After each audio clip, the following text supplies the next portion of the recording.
இந்த வீடியோ மூலமாக உங்களை மறைமுகமாக யூஸ் பண்ணிக்கிறவங்க யார் அப்படின்றத பற்றி ஒரு 7 விதமான அறிகுறிகள் மூலமாக நான் விளக்கி சொல்ல போகிறேன். நான் ராஜ்குமார், உளவியல் சிகிச்சையாளர்.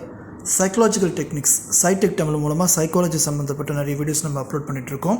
அதில் மற்றவங்க மனசில் என்ன இருக்குது, என்ன விதமான விஷயங்கள் இருக்குது, எப்படிப்பட்ட மனுஷங்க அப்படின்னு தெரிஞ்சுக்கிறது சம்மந்தமாக, சைல்டு சைக்காலஜி சம்மந்தமாக, டிஸார்டர்ஸ் அது எப்படிலாம் நம்ம கண்டுபிடிக்கலாம், அதுக்கான தீர்வுகள் என்ன அப்படின்றத பற்றிலாம் நிறைய வீடியோக்கள் பார்த்துட்ருக்கோம். இந்த வீடியோவில் நான் ஏற்கனவே சொன்ன மாதிரி நம்மளோட பழகுவாங்க, நம்மளோட இருப்பாங்க. அவங்க உங்களுடைய லைஃப் பார்ட்னராக இருக்கலாம், உங்களோட லவராக இருக்கலாம், உங்கள் காலேஜில் ஸ்கூலில் உங்களோட படிக்கிறவங்களாக இருக்கலாம், உங்களோட ரிலேட்டிவாக இருக்கலாம், உங்களோட நெய்பராக இருக்கலாம். இவங்க உங்கள்கிட்ட பேசும்போது, உங்கள்கிட்ட பழகும்போது எந்த மாதிரியான விஷயங்களை பண்ணுறாங்க அப்படின்றத வச்சு இவங்க நம்மக்கிட்ட உண்மையிலே பழகுறாங்களா, இல்லை நம்மக்கிட்ட பழகிறது மூலமாக நம்மளை அவங்க யூஸ் பண்ணிக்கிறாங்களா, நம்மளை உபயோகப்படுத்திக்கிறாங்களா அப்படின்றத தெரிஞ்சுக்கிறதுக்கு நான் ஏற்கனவே சொன்ன மாதிரி ஒரு 7 விஷயங்கள் சொல்ல போகிறேன். ஸோ இந்த அறிகுறிகளை நீங்கள் உங்களோட ரிலேட் பண்ணி பாருங்கள். இந்த வீடியோவுக்கு நீங்கள் புதியவராக இருந்தீங்கன்னாக்கா, அந்த சேனலுக்கு நீங்கள் புதியவராக சப்ஸ்கிரைப் பண்ணி வச்சுக்கோங்க, பெல் பட்டனையும் கிளிக் பண்ணிக்கோங்க. இந்த வீடியோவை நீங்கள் லைக் பண்ணி ஷேர் பண்ணி வச்சுக்கோங்க. யாருக்கா தேவைப்பட்டதுனாக்கா அதை நீங்கள் உங்களுக்கு ஷேர் பண்ணலாம். உங்களுக்கு ஏதாவது சந்தேகம் இருந்தால் கமெண்ட் பண்ணுங்கள். ஸோ இப்போ நான் சொல்கிறது ஃபஸ்ட்டு அறிகுறி.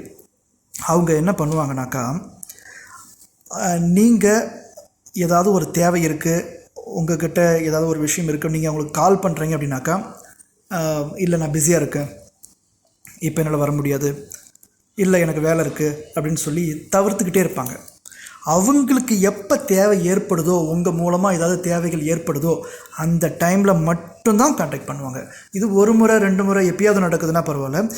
எல்லா டைம்லுமே எப்போ நீங்கள் அப்ரோச் பண்ணாலும் அவங்கள நீங்கள் பிடிக்கவே முடியாது.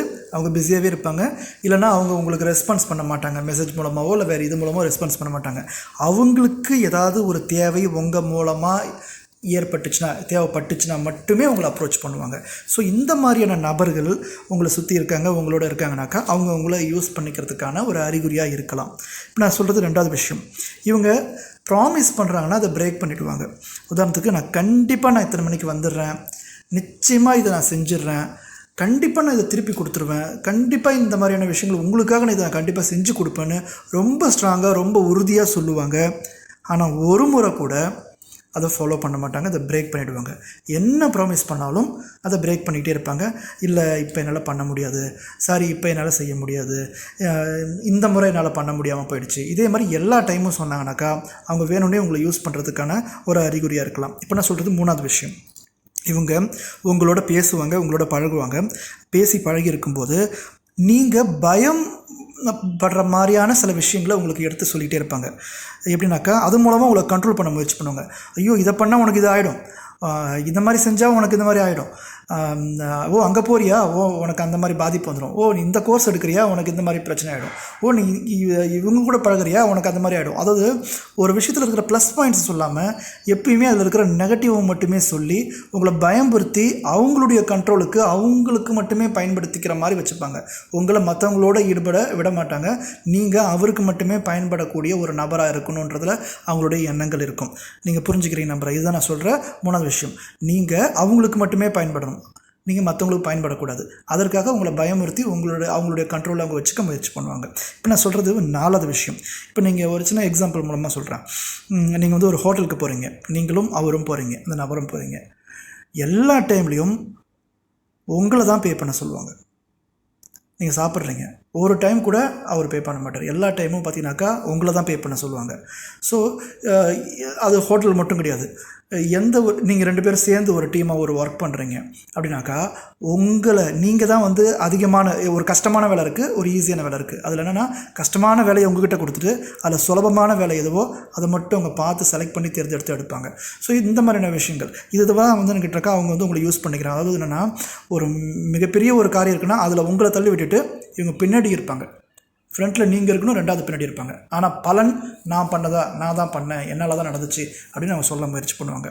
ஸோ இது நீங்கள் புரிஞ்சுக்கிறீங்க நம்புறேன். இப்போ நான் சொல்கிறது 5வது விஷயம். இப்போ 5வது விஷயத்தில் எப்படின்னாக்கா, ரொம்ப நல்லா உங்ககிட்ட பழகுவாங்க, ரொம்ப அன்பாக இருப்பாங்க, ரொம்ப பாசமாக இருப்பாங்க, ரொம்ப இறங்கி போவாங்க. எப்போ? நீங்கள் அவங்களுக்கு தேவைப்படும் போது. மற்ற டைமில் மூஞ்சி காட்டுறது, கோவப்படுறது, எரிச்சல் அடைகிறது, ரெஸ்பான்ஸ் பண்ணாமல் இருக்கிறது, இந்த மாதிரி விஷயங்கள் பண்ணுவாங்க. ஸோ இந்த 5வது விஷயத்தை இந்த முதல் விஷயத்தோடு நீங்கள் ஒப்பிட்டு பார்த்தீங்கன்னா கொஞ்சம் வித்தியாசமாக இருக்கும்.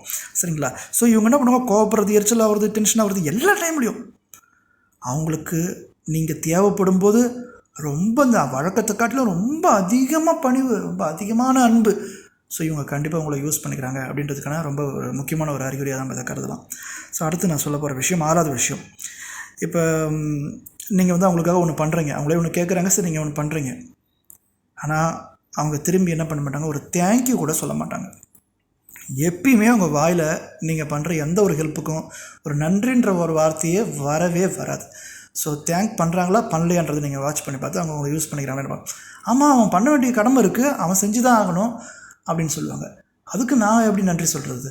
அதாவது நீங்கள் ஒரு காரியம் பண்ணுறீங்கனாக்கா அது நீங்கள் ரொம்ப சிரமப்பட்டு பண்ணியிருக்கலாம், ரொம்ப இதுக்காக ரொம்ப முயற்சி பண்ணியிருக்கலாம், நிறைய பேர்கிட்ட பேசி அவருக்கு இந்த ஒரு விஷயத்த பண்ணி கொடுத்துருக்கலாம். ஆனால் அதை அவர் ஒரு துச்சமாக மதிப்பார், பெரிய விஷயமாக எடுத்துக்க மாட்டார். அதுக்கான ஒரு நன்றி உணர்வு, அந்த கிரேட்ஃபுல்னஸ்ன்றது கொஞ்சம் கூட அவர்கிட்ட இருக்கவே இருக்காது. ஸோ இவர் உங்களை யூஸ் பண்ணிக்கிறாரு அப்படின்றத நம்ம கருதலாம். அடுத்து நான் சொல்கிறது 7வது விஷயம். இதில் என்னன்னாக்கா, அவர் உங்களோட இருப்பார், பேசுவார், அவங்க உங்களோட இருப்பாங்க, பேசுவாங்க. ஆட்டோமேட்டிக்காக உங்களுக்கே, இது ரொம்ப முக்கியமான ஒரு அறிவு, உங்களுக்கே அவரை கொஞ்சம் கொஞ்சமாக பிடிக்காமல் போகும். ஏன்னே தெரியாது. ஏன்னா அந்த ப்ராமிஸை பிரேக் பண்ணுறது உங்களுக்கே கொஞ்ச நாள் தெரிய ஆரம்பிக்கும். அப்படியே பழகிட்டு இருக்கும்போது ரொம்ப நாள் கழிச்சு உங்களுக்கே தெரிய ஆரம்பிக்கும்.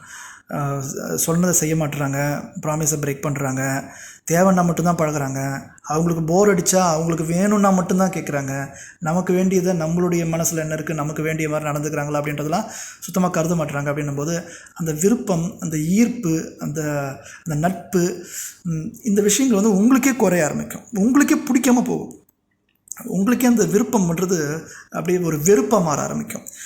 ஸோ இவைகள் வந்து பார்த்திங்கனாக்கா அவங்க உங்களை யூஸ் பண்ணிக்கிறதுக்கான ரொம்ப முக்கியமான அறிகுறிகளாக இருக்கிறதுக்கான நிறைய வாய்ப்புகள் இருக்குது. இதில் எந்த அறிகுறியில் நீங்கள் இருக்கீங்க, நீங்கள் ஆட்படுத்தப்பட்டிருக்கீங்க அப்படின்றத கமெண்ட் பாக்ஸில் கமெண்ட் பண்ணுங்கள். இதுக்குரிய நபர்கள் நீங்கள் சந்திச்சிங்க, அவங்க உங்களோட இருக்காங்கன்னா அவங்களுக்கு நீங்கள் இந்த வீடியோ நீங்கள் ஷேர் பண்ணுங்கள். நான் ராஜ்குமார், உளவியல் சிகிச்சையாளர். தேங்க்யூ ஃபார் வாட்சிங்.